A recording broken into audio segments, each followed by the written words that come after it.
What's up, you guys? UFC 294 took place last Saturday. It's been days, we're about to hit a week, after the event. I'm just going to give you guys my reaction to the event, to both the co-main and the main. Please, you guys, like the video down below, comment, and subscribe. And, first things first, we have to give, all the credit and respect to the world to Volkanovski and Usman.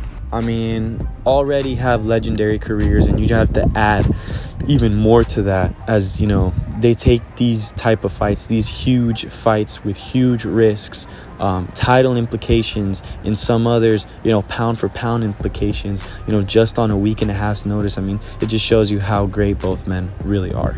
And, man, what a time to be an MMA fan.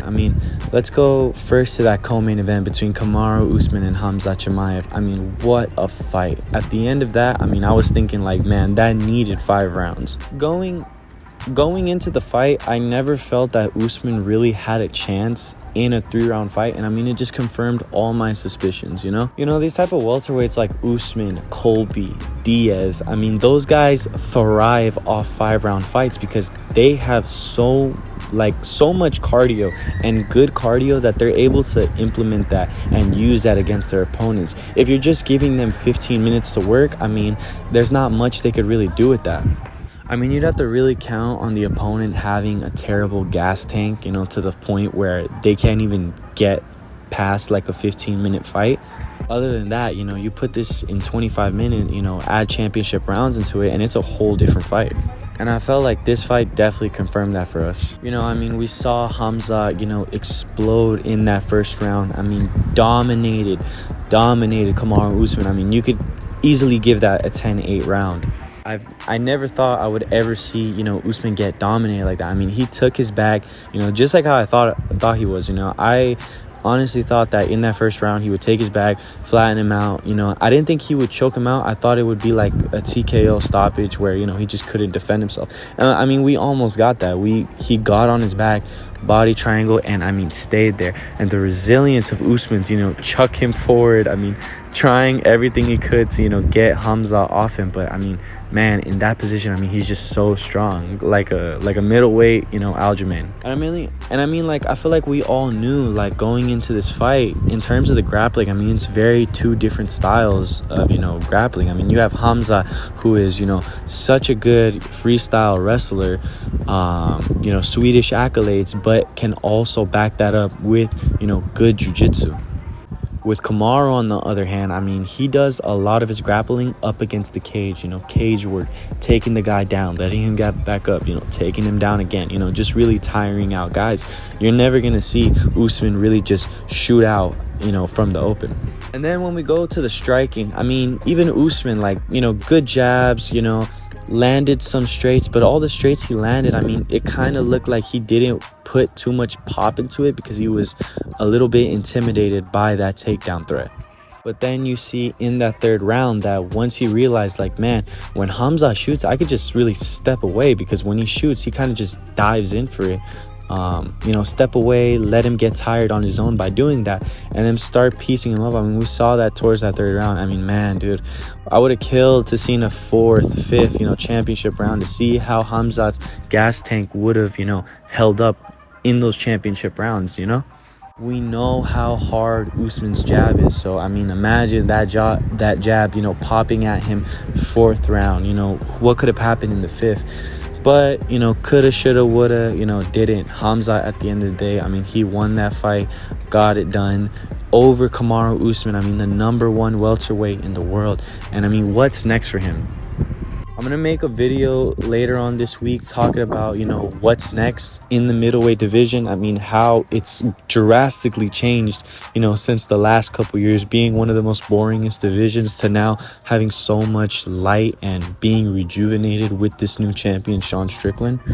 So definitely stay tuned for that. But man, we have Khamzat at middleweight, and I think it's safe to say we now have Usman at middleweight. I don't think he should go back down. He had a lot of success in this fight, and in a rematch, who knows how that fight could play out with a full training camp. Then we go into the main event. Volkanovski versus Makhachev 2, and what a shocker. Wow, You cannot predict MMA. Islam knocks him out with a head kick in the very first round.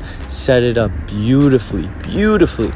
You definitely saw a different game plan, with Islam this time around, with whether it was throwing teep kicks, throwing, low kicks to the thighs, and then throwing up that body kick, even the high kick. He threw it once in the fight. I mean, Islam did such a beautiful job of conditioning him to that kick. And then, of course, finally landing it. And man, it just makes you think, I mean, what could have happened if Yair would have landed a kick like that as well? Ugh. They have the term shin on chin, but this wasn't even that. That was shin on the skull. I mean, who wouldn't have gone out from that kick? And I mean, I have so many questions. I mean, if you really think about it, after this fight, now we're going to see Volkanovski, allegedly fight again in January against Ilia Topuria. And people are starting to say, well, this is definitely about to be the decline of Volkanovski's career. But I don't think it's that. If he would have got caught square in the chin with that kick, I mean, obviously, I feel like the chin is degrading. But that was straight on the skull. I feel like it's safe to say anyone would have been knocked out by that kick. And I mean, it definitely wasn't just that did it. I mean, once he wobbled him, got him down. I mean, Islam's pressure on top. I mean, the way he, just posted his hips, on Volkanovski against the cage, landed up those following shots. I mean, it was just all beautiful. Such a beautiful performance by Islam. And Volk was, showing to have some success, early on in the fight, getting those underhooks or getting those overhooks against Islam up against the cage. I mean, he was showing that he's just as strong. But I feel like he definitely took the wrong approach in this fight. I mean, he was saying all week, with a week and a half's notice, I mean, what do I have to lose? I'm just going to go in there and knock him out. But I don't feel like we saw that aggressive side of Volk. I feel like we saw a more patient, trying to be calculated and technical. And at that game, Islam beat him. And with him submitting, the submission artist, and with him knocking out the knockout artist, I mean, it's just crazy to see what Islam's career is folding to be. Another thing that I want to point out is that, it's no mystery that Volkanovski is, prone to head kicks. With him just being 5'6", I mean, we've seen it before. Brian Ortega landed a head kick. Holloway has done it, even, put him down, on a knee. And Yair was even trying to game plan for that. But Islam was the one that succeeded. I mean, now there's so many questions of what could be next for Islam. I mean, there's obviously Oliveira, he's probably going to be healed by January, with that cut to the eyebrow. And then obviously we do have Justin Gaethje. Islam was also talking about fighting either Colby or Leon if they win, being the backup for that fight, apparently. So, I don't know. I mean, the question's really up in the air to see what the UFC will do with Islam next. I feel like for my money, I would definitely bet on them rescheduling him versus Charles Oliveira.